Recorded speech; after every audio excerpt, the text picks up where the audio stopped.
Your discipline builds your future. Welcome to Clartify. You can be disciplined. You can be motivated. You can even choose direction and still fail. Not because you're weak, but because your environment is stronger than your intentions.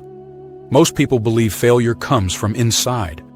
Lack of willpower, lack of discipline, lack of motivation. That belief is comforting. It's also wrong. Because the strongest force shaping your life is not your mindset. It's what surrounds you. Your environment decides what you notice, what you avoid, what feels normal, what feels difficult, and most of the time, you don't even see it. Let me explain this simply. You don't wake up and decide to fail.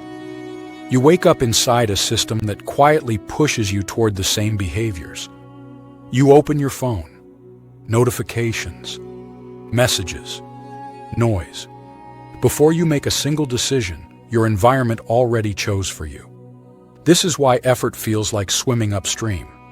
You push, you focus, you decide. Then you stop pushing for one moment and you're pulled back. That's not laziness. That's gravity.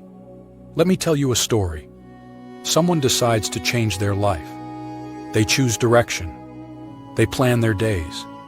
They feel clear. Then they go back to the same place. Same room, same phone habits, same people, same triggers. Within days, the old patterns return. Not because they forgot their goals, because the environment remembered them. Your environment is patient. It doesn't argue with you. It waits. Here's the truth most people never learn. You don't rise to your goals. You fall to your environment. Every time. Motivation is temporary. Environment is permanent. That's why people who move cities, change routines, or alter their surroundings often change faster than those who try harder. Not because they became stronger, because the game changed. Your environment shapes your defaults, and defaults shape your life. Think about this. When you're tired, do you default to focus or distraction? That answer has nothing to do with discipline. It has everything to do with design. Most people live in environments designed for distraction. Phones within reach, noise everywhere, comfort everywhere. And then they blame themselves for not being focused. That's like blaming yourself for being wet in the rain.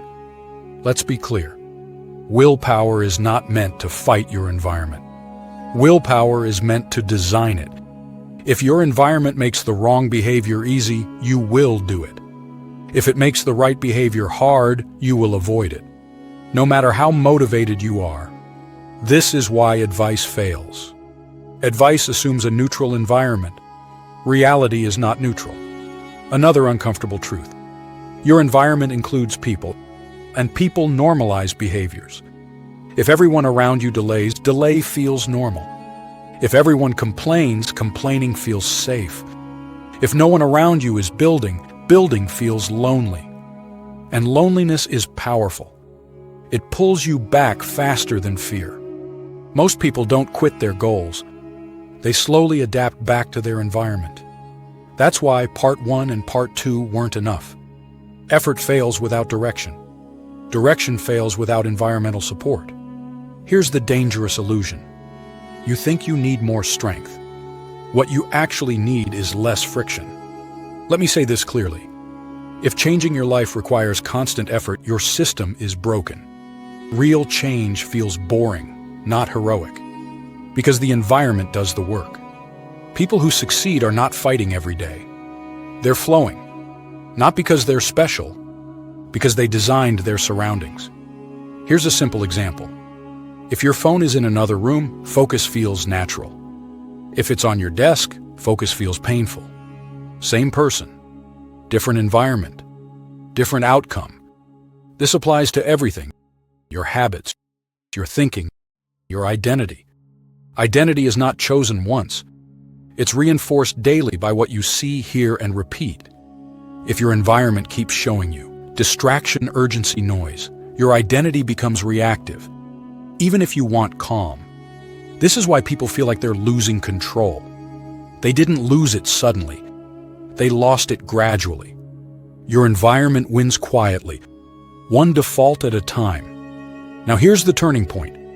You don't need to control everything. You need to remove a few things. Growth is subtraction. Remove constant notifications, easy distractions, environments that pull you backward. Add friction for bad habits, ease for good ones. This is not discipline. This is strategy. Let me be honest. If you go back to the same environment, expect the same life. That's not pessimism. That's cause and effect. Here's the real work. Not changing who you are.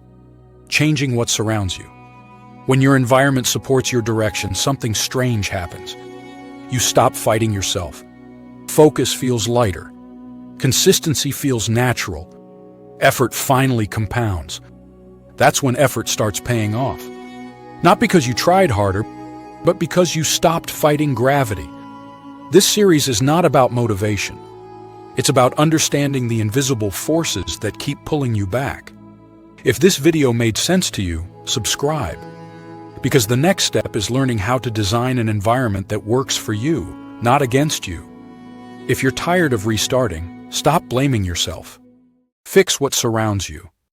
You can be Thank you for watching. If you're ready to upgrade your mind and build unshakable discipline, make sure to like, share, and subscribe. More powerful lessons are coming. Stay disciplined. Stay clarify.